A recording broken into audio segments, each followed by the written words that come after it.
افغان حکومت نے تقریباً 250 طالبان جنگجوؤں کو رہا کیا ہے۔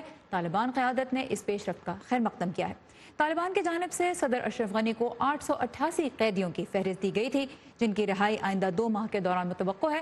افغانستان میں امریکہ کے سفیر جان بیس نے بھی غنی حکومت کے اس اقدام کو سراہتے ہوئے اسے مذاکرات کے لیے ماحول سازگار بنانے کی جانب اہم قدم قرار دیا ہے۔ افغانستان کے بارے میں ہم کچھ مزید بات کریں گے نیو یارک میں موجود سینئر تجزیہ کار جہانگیر خٹک سے۔ جہانگیر صاحب، ویلکم ٹو ویو 360۔ سب سے پہلے تو میں یہ آپ سے جاننا چاہوں گی کہ ہم دیکھتے ہیں کہ افغان جنگ جو ہے وہ امریکی میڈیا میں اب نظر نہیں آتی، تو اب افغانستان سے متعلق اس طرح کے زمینی حقائق کے کس حد تک کامیاب ہو رہی ہے؟ امریکی فوج کتنا کنٹرول افغان حکومت کے پاس ہے، کتنا نہیں ہے؟ جب یہ حقائق بھی عوام کے سامنے نہیں پیش کیے جائیں گے تو اس کا کیا نتیجہ نکلے گا؟ امریکہ کی جو انگیجمنٹ ہے افغانستان میں اس کے بارے میں، اور خاص طور پہ پبلک پرسیپشن جو اس بارے میں ہے اس پہ میرا خیال ہے کہ اس کا بڑا منفی امپیکٹ ہوگا۔ اس کی وجہ یہ ہے کہ امریکہ میں دیکھیے ٹرانسپیرنسی پہلا اصول ہے کارروائی حکومت کا۔ جب بھی کوئی حکومت حقائق چھپانے کے لیے کوئی بھی تدبیر کرتی ہے تو اس کو کبھی بھی ویلکم نہیں کیا جاتا۔ افغانستان امریکہ کی تاریخ کی سب سے لمبی جنگ ہے۔ اس کے حوالے سے اتنی کریٹیکل معلومات اگر عوام سے چھپائی جائے گی تو میرا خیال ہے اس سے 2 مطلب لیے جائیں گے۔ ایک تو یہ کہ کیا امریکہ یہ شکست تسلیم کر رہا ہے کیونکہ افغان حکومت جو ہے زیادہ ایریا پر جو ہے اس نے مزید کنٹرول لوز کیا ہے، یا یہ کہ امریکہ کی دلچسپی جو اس کے بارے میں پہلے بھی عام لوگوں کے کافی لوگوں کا یہ خیال ہے کہ شاید دلچسپی ختم ہو گئی ہے، وہ دلچسپی اس حد تک ختم ہو گئی ہے کہ امریکہ انٹرسٹڈ ہی نہیں ہے۔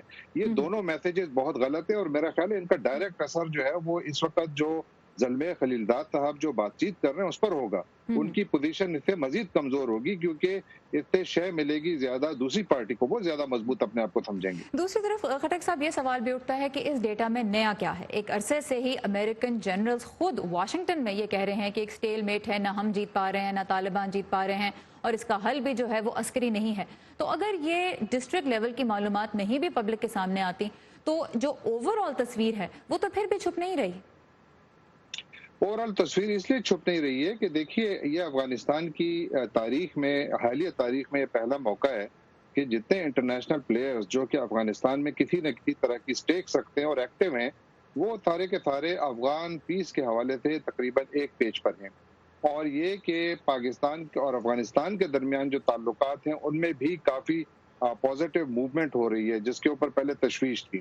پھر امریکہ اور طالبان کے درمیان جو بات چیت ہو رہی تھی اس میں کچھ خبریں آ رہی تھی کہ تھوڑا تعطل ہے اور شاید وہ موجود بھی ہے، لیکن دونوں جانب سے اس ڈٹرمنیشن کا اظہار کیا جا رہا ہے کہ جی ہم یہ بات چیت آگے بڑھائیں گے۔ معاملات ظاہر ہے کمپلیکیٹڈ ہیں اور ہمیشہ جنگیں ختم ہوتے ہوتے بہت سال لگ جاتے ہیں۔ دیکھیے کولمبیا میں جنگ 55 سال بعد ختم ہوئی تھی، کئی سال کے نیگوشیشنز کے بعد قیام امن آیا تھا، اور اب وہ پروسیس جو ہے ٹائم لگے گا۔ تو یہ بتائیے پیس پروسیس کی چونکہ آپ نے بات کی تو 250 سے زیادہ تقریباً 261 طالبان قیدی ہیں جن کو رہا کیا گیا، اور طالبان نے ایک ریئر موو میں اس کو سراہا بھی ہے۔ لیکن کیا طالبان کو اس بات پہ آمادہ کرنے میں کہ وہ غنی حکومت کے ساتھ ایک میز پہ بیٹھے اور براہ راست بات چیت کرے، اس اقدام کا کیا اثر ہوگا؟ کتنا مؤثر ثابت ہوگا یہ؟ میرا خیال ہے کہ اس کا اثر جو ہے وہ شاید ہوگا تو صحیح لیکن تھوڑا محدود ہوگا۔ اس کی وجہ ہے کہ طالبان نے جو شروع سے ایک شرط رکھی ہوئی ہے، وہ کہتے ہیں کہ جی پہلے امریکہ اپنے ودرول کا ٹائم ٹیبل دے اور ہم بالکل افغانستان کی سرزمین کو دہشت گردی کے لیے استعمال ہونے کی بالکل گارنٹی دیتے ہیں کہ یہ استعمال نہیں ہوگی۔ اور پھر کل کے ایک عرب اخبار کے ساتھ ایک طالبان کے ریپرزینٹیٹیو کا انٹرویو سامنے آیا ہے جس میں انہوں نے کہا ہے کہ جی باقی باتیں یعنی سیز فائر اور افغان حکومت سے بات چیت جو ہے وہ ان معاملات کے طے کرنے کے بعد کی جائے گی۔ تو اس قسم کی باتیں مارکیٹ میں اس میں خبریں آ رہی ہیں ایسی سامنے کی جس میں اس کا امکان بالکل موجود ہے اور شاید ہوں گی بھی۔ اہم اقدام ہے لیکن بھارت جیسے آپ نے کہا کہ اس کا محدود نتیجہ، محدود اثر ہوگا، اور دوسری وہی بڑی بات کہ اور بڑے ایشوز ہیں، اور خاص طور پہ طالبان امریکہ کے ساتھ جس لیول پہ نیگوشیٹ کرنا چاہتا ہے پہلے وہ اس کو ریزالو کرنا چاہیں گے اور اس کے بعد دیکھیں گے کہ غنی حکومت کے ساتھ کس قسم کی بات چیت ہوتی ہے۔ جہانگیر خٹک ہمارے ساتھ تھے نیو یارک سے، بہت شکریہ آپ کے وقت کا۔ Thank you so